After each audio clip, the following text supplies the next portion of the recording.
Monsoon की जो बारिशें हुई हैं गुज़श्ता जो 2 महीनों के दौरान बारिशें हुई उससे बलूचिस्तान भर में काफ़ी नुकसान हुआ है।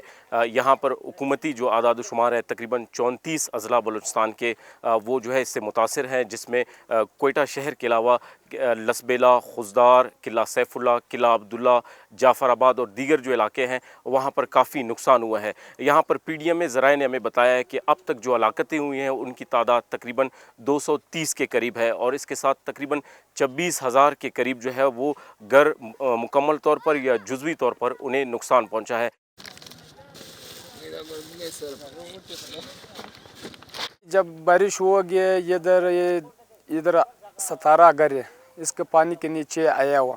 जब तुम देखो वो मस्जिद है, मस्जिद भी गिराया हुआ, वजह से हम लोग ये सारा दब हो गए। इधर घर मर अभी देखो हम लोग निकालने की कोशिश कर रहे हैं, अभी कोई इंतजामात नहीं हुआ सरकार की तरफ से। बलूचिस्तान में सबसे ज़्यादा जो नुकसानात हुए हैं वो बलूचिस्तान के मरकज़ी शहर कोयटा में हुए हैं। यहाँ पर बहुत ज़्यादा हलाकतें हुई हैं। दूसरे नंबर पर जो नुकसानात है वो बलूचिस्तान के ज़िला लसबेला में हुए हैं, जहाँ पर जो है अब भी इमदादी कार्रवाइयाँ जारी हैं और जो रिलीफ़ का काम है आर्मी और दीगर जो सिक्योरिटी फोर्सेस के साथ पीडीएम में एनडीएम में जो है वो इस वक्त काम कर रही है और जो इमदादी कार्रवाइयाँ हैं वो जारी हैं। बहुत ज़्यादा नुकसान हुआ। कल जो है ना मज़ीद पिछले बारिशों से भी बहुत ज़्यादा नुकसान हुआ। कल भी यहाँ पे बारिश हुआ, सैलाबी रैली आए तो यहाँ पे गरीब लोगों का कई मकानों को नुकसान दिया।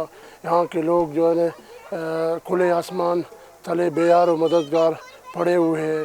हुकूमत की जानिब से ये बताया गया है कि अब तक जितने भी इलाके मुतासिर हुए हैं वहाँ पर खैमा बस्तियाँ कायम की गई हैं और लोगों को वहाँ पर वो सहूलियात फराम की जा रही हैं। बलूचिस्तान हुकूमत की जानिब से जो रिलीफ़ और ऑपरेशन का जो काम है उसके लिए एक खुसूसी फ़ंड भी बनाया गया है और इस फ़ंड के क़याम के बाद जो मुखय्यर हज़रात हैं उनसे इल्तमास की गई है कि वो इस फ़ंड में अपना हिस्सा डालें ताकि जो मुतासरीन हैं उनकी मदद की जा सके। Murtaza Zehri, Voice of America, Quetta.